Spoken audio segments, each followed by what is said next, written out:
Tax lovers of America, I wish to alert you to a serious problem. There is a movement to dispose of the federal income tax and replace it with a national sales tax, also called a consumption tax. It's known as the fair tax proposal. Not only will we lose our income and payroll taxes, tax lovers, but we will also lose our gift taxes, estate taxes, capital gains taxes, alternative minimum taxes, Social Security and Medicare taxes, self-employment taxes, and corporate taxes. All this, they say, without reducing revenue to the federal government. The problems with this may already be obvious to you, but I will go over them just in case. First of all, you will no longer be required to keep any records for tax purposes. No record of income and no record of expenditures. Do you understand? No records of any kind? Tell me, how is the federal government going to keep track of our individual personal finances if there are no records? I'm sure you are as upset by this as I am.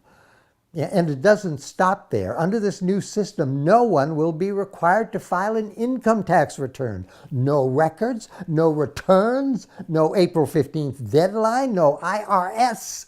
This is un-American. I weep for our country.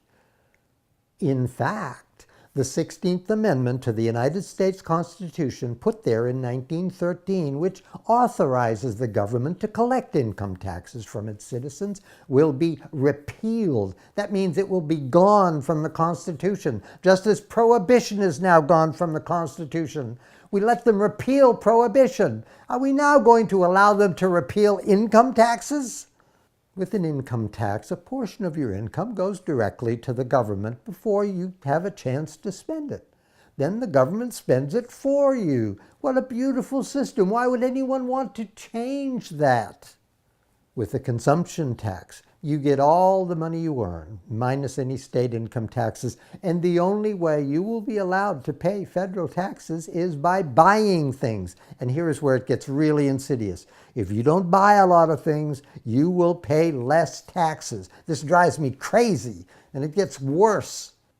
If we only pay taxes when we buy things, whom do you suppose will end up paying the most taxes?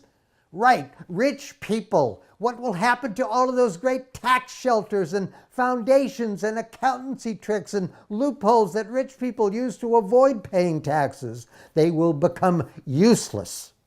There will be no way for rich people to avoid paying taxes because they are not going to want to stop buying things. Because what is the point of being rich if you don't buy things? Duh.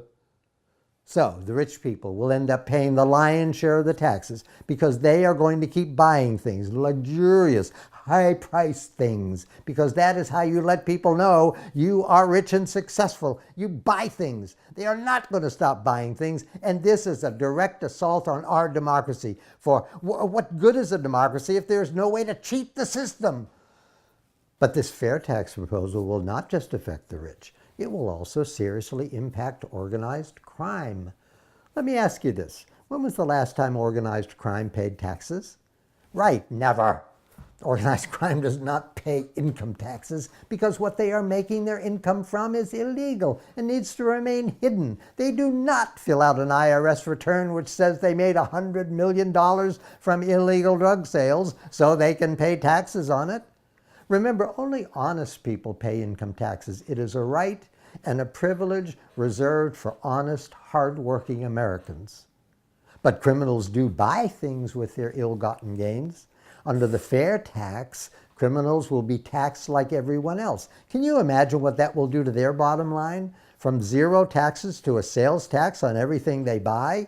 Suddenly, they will be sharing in the support of the country. They will be helping to fund the very law enforcement organizations that are there to put them behind bars. Now, you may wonder, well, what is wrong with that? I will tell you. Organized crime and all criminals are a precious part of our national heritage. Imagine life without the Godfather series of motion pictures or Goodfellas, The Sopranos, Married to the Mob. There's a whole criminal culture here. And part of its appeal is that they get a free ride, dent that free ride, and we could lose that culture. I'm sure you can see the seriousness of the threat and why we need to stop this fair tax movement before it ruins everything. Now, you need to be alert for arguments from the other side. For example, here is a direct quote issued by one of their propaganda outlets. Quote, "To ensure no American pays tax on necessities, the Fair Tax Plan provides a prepaid monthly rebate for every registered household to cover the consumption tax spent on necessities up to the federal poverty level. This, along with several other features, is how the fair tax completely untaxes the poor, lowers the tax burden on most, while making the overall rate progressive." End quote. Okay, there you have it. In their own words, the fair tax completely untaxes the poor, and they call that progressive? It's always the poor, isn't it, who get the short end of the stick, while the rich get to pay nearly all of the taxes because they buy so damn much. Another argument that is made is that the current income tax system results in higher prices for consumer goods and services because of the tremendous income tax compliance costs that end up being added into the prices of things. Well, that is what is so fabulous about an income tax. These costs are hidden. No one thinks about them. We don't know we're being charged for this. With a national sales tax, it will all be right out there in the open. Every time you buy something, you will be aware of exactly what the tax is. A lot of people will be upset by this. They will start to complain, and they will demand that the government stop spending so much. That is like asking the government to stop breathing. My God, people, I hope you're getting this. We are on the verge of a terrible catastrophe if this anti-income tax legislation goes through. The answer to these arguments, of course, is the pure beauty of the income tax, which only you, my fellow tax lover, can completely appreciate. With an income tax, every working person in the country pays taxes in proportion to how much he or she earns, excepting criminals and the tax-dodging rich. Earnings are more or less based on production. The more a person produces, or the better the product or service, the more the person earns. The more the person earns, the more the person is taxed. To the tax lover, this is pure joy. To the person who does not appreciate taxation the way we do, this is looked upon as punishing production. They make the analogy of a football team where the star running back gets fined every time he makes a touchdown. Can you imagine? They have a problem with this. But there's more to their argument. Successful producers spend countless hours each year keeping records and compiling data for their annual tax filing. Most hire tax accountants to interpret the 7 million word tax code.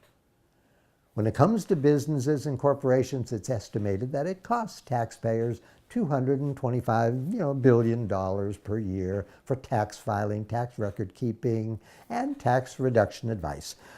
Well, it is true that this expense is passed on to consumers in the form of higher prices, and some complain about that, but they are just not looking at the big picture. When our prices are high, people around the world cannot easily afford to buy what we produce.